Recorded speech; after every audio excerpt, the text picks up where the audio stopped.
Yeah, I said it. They can close out a game. Leafs win! Oh! Woo! Yay!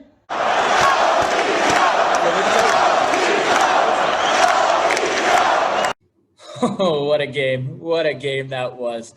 Leafs win. Wow. So this video, we're going to go through the lineup changes, the unexpected lineup changes for game 3, do a quick recap of the game, my 3 stars of the game, my overall takeaway from the game, and then what's to come, what's going to happen in game 4. Let's get right into it. So for lineup changes, for Montreal anyway, Byron is now playing center because Stahl's out. You have Caulfield in the lineup as well. And then during the game, Lehkonen gets hurt, trying to hit Sandin, I think it was. And he only played a limited number of minutes. So changes for Montreal. For Toronto, Foligno came out for the warm-ups. And then, oh no, that upper body. For Foligno, he showed that he was wincing. I didn't realize it in game 2, but they showed highlights of it, of him wincing throughout game 2. Nylander even went over to him to see if he was okay. So he's out of this game. He's not playing. So what are the Leafs going to do? Riley Nash is in. Riley Nash is going to fill in the 3C role. Kerfoot gets bumped up to the 2C role. And during the play anyway, when there was defensive zone draws, Riley Nash was out there, at least in the beginning, to take the draws for Alex Kerfoot. Everything else is the same for both teams. Price is still in there being inhuman, and you have Jack Campbell in there in net. D pairings are the same. Obviously, some changes in the forward groups, which we've already gone over. Let's get into the recap, shall we? And a scary start for the Toronto Maple Leafs. Early on, right off the draw, Alex Galchenyuk, high sticks, Brendan Gallagher, and what is it? It's 4 minutes. It was underneath. Like in his gums, he was bleeding. 4 minutes, unfortunate. Galchenyuk just tried to lift his stick and take the man. Oh, not a good start. Leafs are down for 4 minutes. First penalty kill of the game. And right away, who's out there? Cole Caulfield. And what does he do? He rings one off the bar from the right side. That kid has a shot. Oh my gosh. Though, the Leafs penalty kill is great. If you don't count that crossbar, which they don't count as a shot on goal, at the end of the power play, at the end of the 4 minutes, it's Leafs with 2 shots on goal. The Habs, 0. Then right after the power play, Gallagher gets a chance. He's on a 2-on-1. Pass comes over to him, and Campbell with the save. Then, Montreal carries on. Again, I told you it was scary at the beginning. They carry on. They keep going. Bogosian, and there's a little bit of miscommunication with William Nylander. Puck gets back to Edmondson. Edmondson shot. Perry tip. Jack Campbell with another save. He's hot early, and he's busy early. Then, just like in game 2, the Habs start taking some penalties, and the Leafs are off to the first power play. And it was not the same as game 2. The first power play, the first unit, they're passing it around, and there is no movement at all. There is no shooting at all. Nothing. Come on, boys. Stick to what worked. Fire the puck. So first unit goes off, second unit comes on, and you know what? They got a break. They did get a break, this second unit. I forget which Montreal Canadian. He breaks his stick up by the blue line, and William Nylander picks it up. Crazy speed, confidence with the puck, just eluding confidence. He goes around the defender, and he feeds Jason Spezza at the side of the net. He corrals it wide open. He makes sure he's not going to mess this up. Fires it. Carey Price, look at the photo. Carey Price dives back. His stick, one, is twisted the wrong way. In the air, he somehow twists the stick in his hand and gets his paddle flat to make more surface area. Boom, what a save. For the first time ever, if Spezza would have shot the puck along the ice, he would have scored. Now, this save was so good, it trumped the Mitch Marner blocker save in game 1. This was ridiculous. What an insane paddle save. If this was any other goalie, that's a goal. Carey Price, And I guess you give as much as you can take. Leafs got a power play. Why not give one back? And Justin Hall, not long after, cross-check on Corey Perry, and that's quite late in the first period. There's about 4.5, 5 minutes left. Okay, Montreal, your turn. Now, I do have some gripes with this call. Not the call, that's a penalty. However, just beforehand, the Leafs had a 3-on-2 rush, and Matthews is seen driving to the net, and next thing you know, you see him on his ass, and Edmondson draped all over him. Matthews looking at the official like, where's the call? No call there. I thought there must have been some sort of interference. And of course, what happens? Montreal goes the other way. Eventually, Hall cross-checks Perry. Montreal gets the power play. So the Leafs are back on the kill that, have been very, very successful this series so far. During the penalty kill, Kerfoot along the sideboards gets a clear and then gets taken right out. Gets his feet taken out from under him. He's looking for a call. No call there. That's 2 misses within a minute span there, in my opinion. Luckily, I know they don't say there's makeup calls, but this might have been a makeup call. Montreal goes off. Ref blows the whistle. Foley decides to finish his check. He's off to the box. We're off to 4-on-4. Good. You're calling the rule book at least. Yeah, it might have been a makeup call because of the missed on Kerfoot, but that's a penalty. You know what? Montreal has been doing this crap all series. Leafs have too. I'm a Leafs fan, so I might be a bit biased, but seeing this eventually called, this needs to happen, and it will stop the after the whistle stuff, or at least limit it a bit.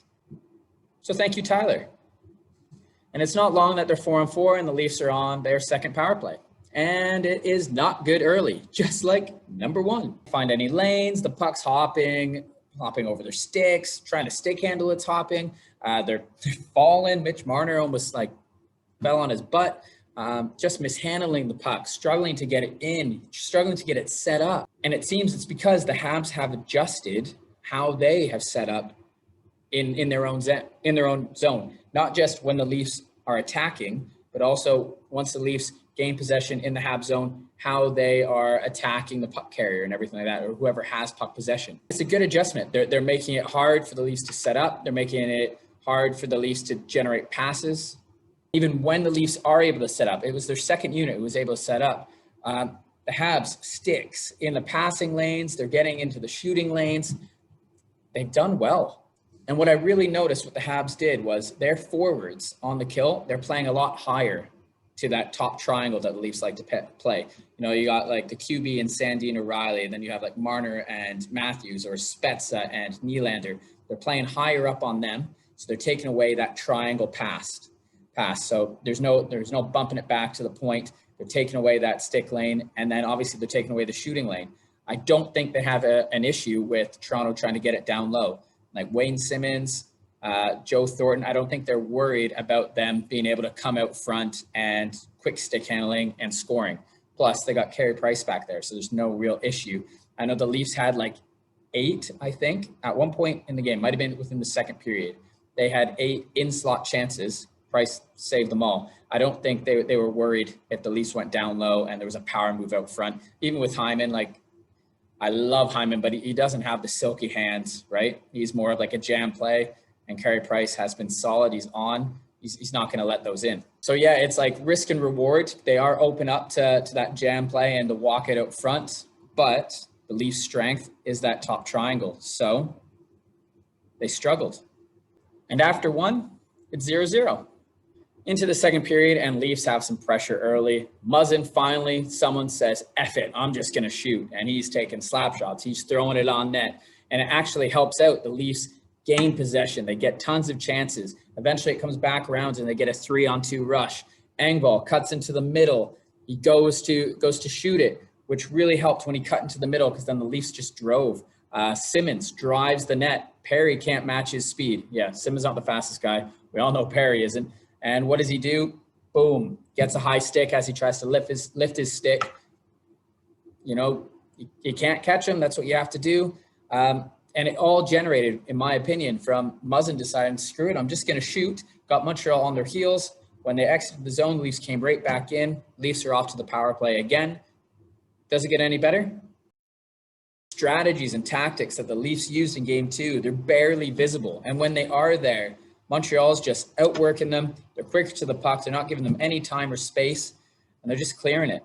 Montreal is literally just constantly pressuring them, and the Leafs are holding onto the puck a little bit too long. They're not making the quick passes. They're not making the quick movements, and it's just easy. Fire it out, fire it out, fire it out. Right following the power play, Mitch Marner gets another chance. Now, if you remember game 2, I think it was, where he gets the chance, gets the puck in the slot, and he just skates in. He goes around the D, around Price, and he tries to tuck it in. You want him to shoot. It happens again. He goes in, and he goes to the backhand, and he tries to go around the net. Honestly, Mitch, you've shown that you can score. You had, what, like 18, 19 goals this year? 20 goals? You're there. Shoot the puck. You got in the slot there. Yes, you're on your backhand. You have a backhand. I've seen it. I've watched you in junior. You can shoot. Do it. Do it. You already have Hyman there crashing and banging. If anything, shoot low and go for a rebound. But you have the shot. Utilize it. You've been using it all year. You used it in different circumstances in these playoffs so far. You have it in the slot. You don't need to be all like Leon Draisaitl last game where he pulled it around and then came back the same side and put it in the empty net. You don't need to do that. Plus, Price is playing phenomenal. Just take the shot. Please, Mitch, take the shot. But now we're saying that literally seconds after. All's good, Mitch. All's good. You don't want to shoot? Don't worry. William Nylander will. Second line's out. And like I said earlier, Nash was in for Kerfoot to do the faceoffs in the defensive zone, but Kerfoot was still taking the draws in the offensive zone. And he wins the draw back to Willie. Willie gets it. He waits half a second. There's traffic there. He fires it on net. 1-0 Leafs. William Nylander does it again. And what's great there is, Galchenyuk's in front of the net, just causing a little bit of mayhem, just a little bit. He's not Zach Hyman, like boom, boom, boom, but he's there. He's busy. And that allows the puck to find its way through. Price can't see it. He's looking where it is. Awesome. And just a little, let's just push over for a second. Just talk about William Nylander and how great he actually is. And in my opinion, how underrated he is. I know people look at, he held out. He's making this much money. I don't care. For his price tag and what he brings, he might be quite underrated.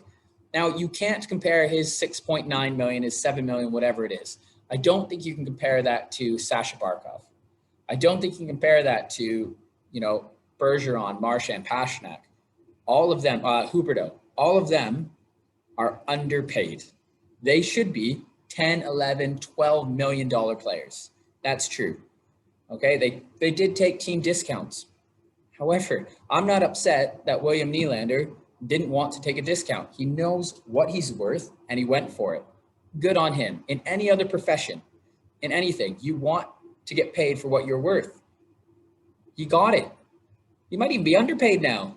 He got it. And what he brings to the Leafs is tremendous. And how hard he's worked both offensively and defensively. If you've watched him this series so far, getting back, it's wonderful.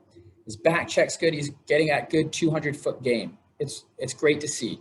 Now, I know his biggest kryptonite is he's inconsistent, right? He can be on for a stretch of 3 to 5 games, and then he has a massive stinker. He does.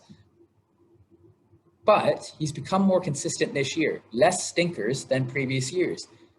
He's maturing, and it's going to keep coming and coming and coming. And do you know what? I think it is playing with John Tavares and what he brings, that helps.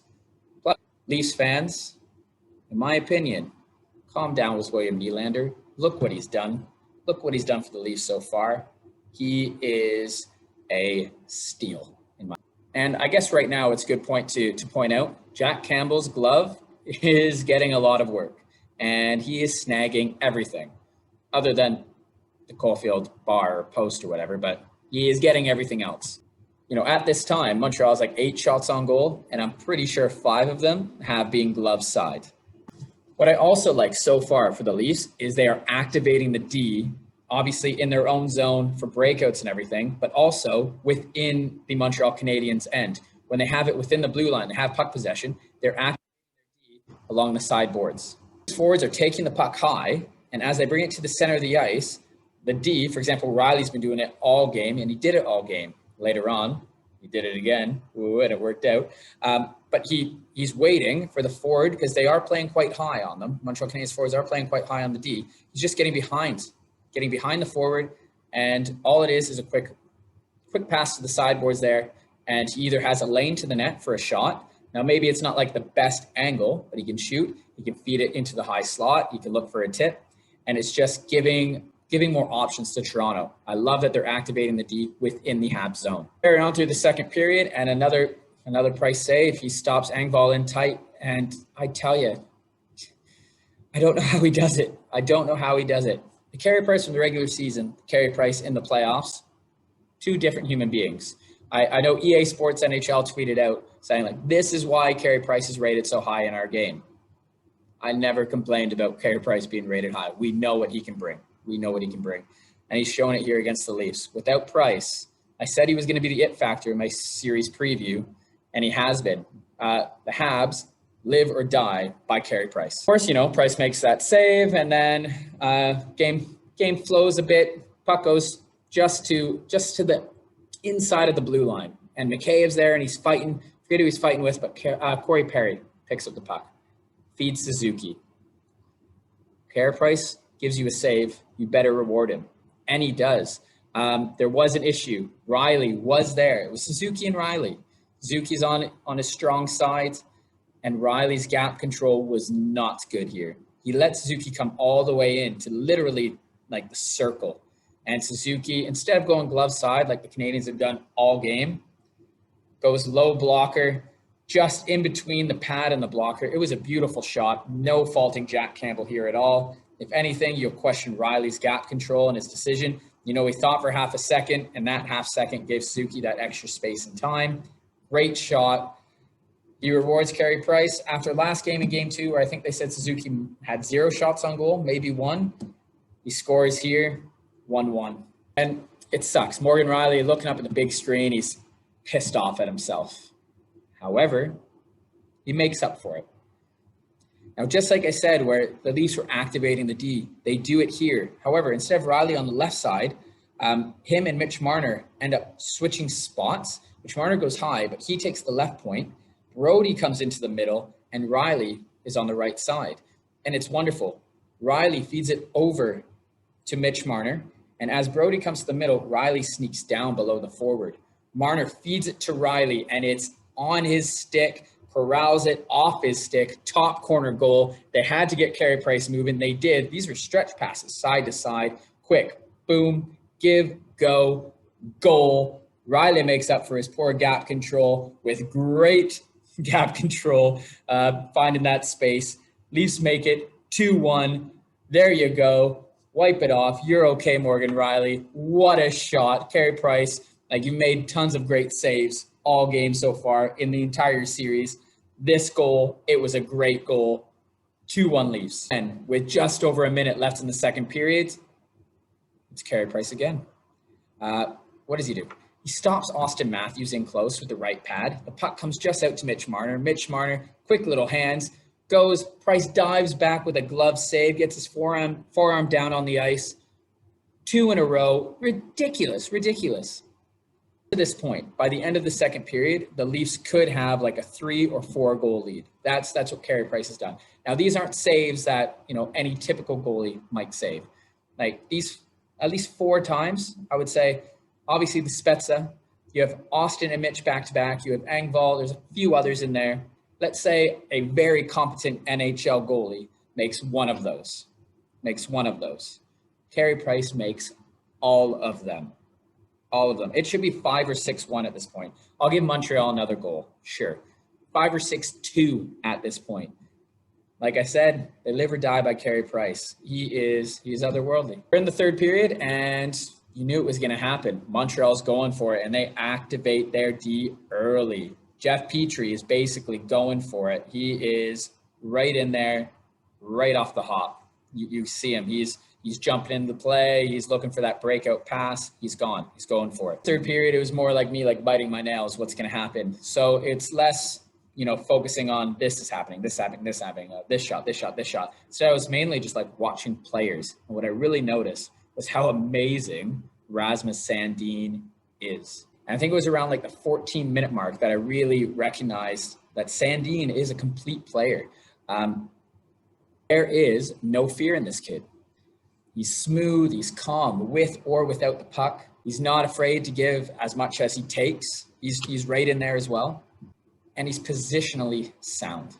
I'm just going to say right now, he is the present and the future of this Maple Leafs blue line. You can just see him growing in confidence, shift after shift after shift, no matter what the situation. And at the 14-minute mark, it's a great example. Like, Montreal is pressuring them. They are going for it. They have zone possession. And he doesn't panic at all, right? Like, he's laying the body. He can get in there. He'll battle for the puck. He's not afraid to get walloped, and he'll give it right back. What I really noticed, what I really liked, he's not the biggest guy in the world, but for a puck battle, right, he'll absorb a hit and spin off the guy so he can gain possession and make that smart little quick pass. He's good. This kid is good. This kid is good. No wonder the Leafs wanted him in the lineup all year, that pesky broken foot. Heck, you know what? During this, little spurt, it was like a minute, I think the Habs had sustained pressure. I think it even, like, Sandin's play even rubbed off on Mitch Marner. Like, Mitch Marner took out Philip Deneau along the boards, laid a hit, won the puck. It was great. It just shows you if you're positionally sound and you know what to do with your body, size, even if you give up 4 or 5 inches and about 30 pounds, you can still be successful. You can still take advantage of positioning or where they are on the ice, how you absorb a hit and everything like that. It's great. This is great to see, especially for like smaller players, younger players watching the game and seeing someone like Sandin or Marner take these massive hits, especially, when you start like body contact, not the age difference, but the body sizes are so much different. So if they can watch these guys and how they do it, use that, and they can go, okay, cool, I see. So I don't need to be scared. And they just learn how to take these hits and how to give hits back. It's great. It's a dad talk, obviously, from my little one, even though he's very, very little, decides to take up hockey, if he decides to take up hockey. Montreal, they keep this pressure on. At 14-minute mark, obviously, they had generate a lot of pressure, and they keep it midway and all the way basically through the third period. We get a couple 3-on-2s, get a few other chances, all stopped. And with about 8 minutes left in the third period, Toronto only has 1 shot. Montreal, 7. And out of nowhere, I think it was around the 5:40 mark, so 5:40 left, Jumbo Joe Thornton just in front of the net. And somehow, the puck bounces off of Spezza. Spezza, to be fair, active stick, gets a piece of it and just sits at Jumbo's feet. It is bobbling a bit. He looks down. He looks up. He just winds up. Carey Price looks at him like, how did that puck get to you? Wait, are you shooting? Wait, you're taking a slap shot? And then Joe Thornton just cracks it, misses high and wide. But I think Jumbo was surprised. I think Price was surprised. I think they were both surprised that he decided to take a slap shot. To no avail, but I thought that was a funny moment in the game. After that little scare, the Habs go to work. Anderson gets a good chance, a nice shot, and then it's scramble mode. And remember Kotkaniemi in game 2? Yeah, this was very worrisome for me as a Leafs fan. I'm sure all of Leafs fandom. Also happened, do you remember game 55? I think it might have been Deneau or someone else. I forget who it was, down at the goal line and just stuffing it near post. Tatar tries it. He tries it a couple times. Jack Campbell, he was a wall. Jack literally stays like an immovable object. He is Andre the Giant. And in this case, Tatar and the Montreal Canadiens are Hulk Hogan, and Hulk Hogan, his back goes out on him. He's not body slamming him today. Jack Campbell is not letting this puck in the net. And as he does, he's the one who finds that loose puck. Campbell covers it up, gets the whistle, what the Leafs needed. Breathe a sigh of relief. We carry on. Kerfoot's lines out there again. And yeah, Alex Kerfoot was in these high danger situations. He was out there with minutes left in the game, with Montreal pressuring. They're pressing in, and he is doing everything he can. He had a great game 2. He stepped up in the absence of John Tavares. Here, game 3, no Tavares, no Foligno. He has to play 2 center. He's 2C. what a phenomenal 200-foot game. Offensively, defensively, he was a little water bug out there. Tail end of the game, he was working along the boards. He chips it past the defenseman to even lead a 2-on-1. Nothing happens, but just his effort in his own zone, through the neutral zone, in the Habs zone. Kerfoot was, a bright spot. He's been a bright spot this series. People talking about they should trade him at the deadline. It made no sense to me to trade out Kerfoot, someone who knows the system, knows the Leafs, will dye the blue and white right now. You see how he plays. Like, why you don't need to bring someone who is similar to him. He's shown what he can do. He's reliable. Penalty kill. He's reliable now. You can see him. He can play the wing. He's trying to play center. He's doing well at it. I am so happy Alex Kerfoot is a Leaf, and he played phenomenal this game. 2 minutes to go. Price leaves the net. He's pulled. It's 6-on-5 for those final 2 minutes. Corey Perry gets the puck in the slot. Instead of shooting, he goes for the pass. The pass is in the air. It just misses Suzuki. Whew. And then right after that, scrambling a bit, Montreal has the puck. Puck comes out to Caulfield, however you want to pronounce his name. The kid's got a dangerous shot. He gets it. He wires it. Justin Hall dives across. Jack Campbell was there, but he dives across, gets a piece of it, blocks it. Oh my God, amazing. And then scramble comes out right after. And Mikheyev's there, the lanky bugger. And somehow the guy with a 10-foot stick is the one who gets it and flicks it off to the side. Just smart, simple play. It was amazing. And the Leafs did it. They held on to the 2-1 lead. They win the game. Leafs take game 3. Panic? No. I told my buddy, he was panicking after game 1. What are the Leafs going to do? And I told him to calm down. They are the better team with or without John Tavares. Just let them play. They showed it again here tonight. Just like in game 2, it was, game 2. Yes, the Leafs won 5-1, but it should have been about 8 or 9-3, let's say. This game, it was a tight game. Leafs should have won. Leafs should have won by more. 5, 6, 7 to, let's say, 3. Game 1, Leafs lost 2-1, but in my opinion, they were the better team, and they probably should have won that game. Leafs probably should be up 3-0. Panicking? No. Breathe the sigh of relief, Leafs fans. They've done it. Jack Campbell, as hot as can be. Leafs win. They take a 2-1 series lead with a 2-1 win. Third star, let's say. I'm going to give it to Cole Caulfield. Okay, he hit that bar. It was his first playoff game, and he was one of the most dangerous Canadians out on that ice. He had tons of chances. He had confidence with the puck when he had it, skating down the wing, skating through the middle. He is dangerous, and I think the Leafs need to watch out for game 4. It wouldn't surprise me on that power play. He's going to get one in. It'd be silly of you to think otherwise. I thought he had a great game. So he's my third star. Second star, I'm going to give it to Alex Kerfoot, just for stepping up into that second line center role, playing that beautiful 200-foot game. He played in every single situation, and obviously Keefe has confidence and can rely on him. He showed it here. I thought he had a wonderful game. Honorable mention to William Nylander for his goal, obviously, and Morgan Riley for, after his little blunder, coming back and, taking the tactics that the Leafs have been using and actually finishing. But I'm giving my second star to Alex Kerfoot. First star, I could give it to Jack Campbell because, he did keep the Leafs in at the end. But I'm going to give it to Carey Price, the other goalie, because without him, this game would have been 2-1. They wouldn't have had that chance to really go for it in the third period. They would have been long out of it. Being down 6-1, let's say, going into the third period, I wouldn't be worried about a Leafs collapse then. Should I be? Probably, because the Leafs do it. Speaking of that, bless you, Edmonton. Bless you. But Carey Price, he is unreal. He's proven that he's the best goalie in the world still. Playoff Price is a new, different being. He's the number 1 star. He's probably going to be the number 1 star for this entire series. Because like I said earlier, Habs live or die by Carey Price, and somehow he's keeping them alive in this series. So what are my overall thoughts or my focus going forward? Leafs power play. They need to adjust again. They need to adjust to the Habs adjustments, and I want to see more shots. So next game, your focus from this game is more shots on goal. That's all I want to see. More shots on goal. Get that puck through on the power play.